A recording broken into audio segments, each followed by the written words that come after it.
In July 2023, a man named Abhishek Sharma walked into a movie theater in Pune, India, expecting nothing more than a quiet evening with a good film. He had planned everything, bought his tickets in advance, checked the schedule twice, and timed his return perfectly so he wouldn't miss an important work call later that night. But what should have been a relaxing escape turned into frustration, and then something much bigger. You see, Abhishek wasn't just annoyed by the 25 minutes of ads and trailers that delayed the movie.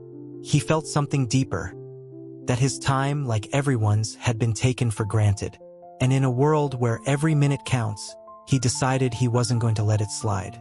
What happened next surprised even him. Hit like, subscribe, and let's go. Abhishek Sharma wasn't the kind of man who made a fuss. At 38, he lived a structured, modest life in the city of Pune, working full-time in IT and juggling responsibilities like aging parents, a demanding job, and evening calls with overseas clients. Sundays were his reset button, grocery runs, quiet lunches, maybe a short walk if the weather allowed. That particular Sunday, he gave himself a rare treat, a solo trip to the movies. He hadn't been in months. The 4:05 p.m. showtime fit perfectly between his late lunch and a 7 p.m. video meeting. He even picked a Bollywood film he'd been waiting to see for weeks. Nothing fancy, just a small joy in a busy life. But sometimes, even the smallest plans unravel in the most unexpected ways. And that's exactly what was about to happen. When Abhishek settled into his seat that afternoon, he glanced at his watch, 4:02 p.m., just in time. The lights dimmed, the sound system kicked in, but instead of the film, a commercial started. Then another, and another. At first, he didn't think much of it. Most theaters ran a few ads before the movie. He shifted in his seat, unwrapped his popcorn, and waited. But as the minutes dragged on, 10, then 15, the commercials kept coming. Car insurance, streaming services, even a political campaign ad. He checked his phone again. It was 4:20. Still no movie. A few people around him whispered and looked puzzled. Something felt off. The film was supposed to start at 4:05, not sometime later. Abhishek leaned back, quietly wondering, is this just how things work now? Or is this more than just a delay? By the time the movie finally began, Abhishek's watch read 4:30 p.m. That was 25 full minutes of ads and trailers, not counting the few minutes of general announcements. He felt a strange mix of irritation and disbelief. It wasn't just the delay. It was the assumption that no one would mind, that their time didn't matter. He wasn't someone who usually made noise about small inconveniences, but this felt different. He had chosen the showtime carefully, expecting to leave by 6:30. Now that schedule was slipping. He'd have to rush home, skip dinner, maybe even delay his client call. Around him, people were finally settling into the story on screen, but Abhishek found it hard to focus. A quiet thought crossed his mind. Why does no one ever question this? He didn't know it yet, but that question was about to change everything. After the movie ended, Abhishek stayed in his seat, feeling a quiet frustration simmering beneath the surface. On his way out, he struck up a conversation with a staff member about the unusually long wait before the film started. The employee admitted it was standard practice to run extended advertisements to boost revenue, but also mentioned that some patrons had already complained. This wasn't just a one-time delay, it was a growing problem. Something inside Abhishek clicked. He realized this was bigger than just his lost time. It was about respect for the audience and fairness. That evening, instead of quietly moving on, he decided to research consumer rights and the theater's policies. What started as a small irritation was turning into a mission, to hold the theater accountable and make sure no one else would have to waste their precious time again. As Abhishek dug deeper, he uncovered something unsettling. The theater's lengthy advertisements weren't just a one-off tactic. They were part of a widespread trend driven by corporate deals that prioritized profits over patrons' experience. He learned that many theaters in India routinely stretched ad times well beyond what was reasonable, leaving audiences waiting for half an hour or more.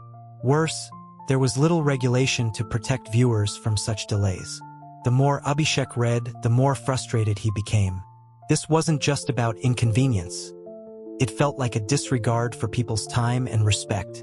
He wrestled with a mix of anger and responsibility. If no one spoke up, this would only get worse. His quiet evening at the movies had turned into a fight for fairness, and he was ready to take it further. Faced with mounting evidence, Abhishek decided to take formal action. He filed a complaint with the consumer court against the theater chain, arguing that forcing viewers to endure excessively long advertisements violated their rights. The theater, backed by powerful corporate interests, pushed back hard, claiming it was standard practice and within their rights. Suddenly, Abhishek was no longer just a frustrated moviegoer. He had become a challenger of a system designed to benefit the few at the expense of many. The legal battle was daunting, the odds seemingly against him. But giving up wasn't an option. For Abhishek, this wasn't just about a delayed movie, it was about respect and fairness. What would happen next? Would one man's fight make a difference? Or would the giant win once again? As the case gained attention, Abhishek found himself overwhelmed. The theater's legal team dragged the process out, filing delays and technical objections. Friends warned him it wasn't worth the stress for something so small. He began doubting if he had the strength to continue. The months of court hearings took a toll on his work, his family time, and his peace of mind. It felt like a David versus Goliath battle, and Goliath was winning. Yet, despite the exhaustion and setbacks, Abhishek held on to a quiet hope. He believed that standing up for what's right, no matter how small it seemed, could inspire others. Sometimes the toughest fights bring the greatest change. After months of persistence, Abhishek finally received the court's verdict in early 2024. The consumer court ruled in his favor, ordering the theater to limit the pre-movie advertisements to a reasonable duration and compensate patrons for excessive delays. It was a small victory, but a meaningful one. A reminder that even ordinary people can hold powerful companies accountable. For Abhishek, the relief was overwhelming. He felt proud, not just for himself, but for everyone who had silently endured wasted time. The fight had tested his patience and resolve, but it also sparked a new sense of confidence. Sometimes, standing up for what's right changes more than just one evening at the movies. It changes how we see ourselves. What do you think? Have you ever stood up for something that seemed too small to matter, but ended up making a big difference?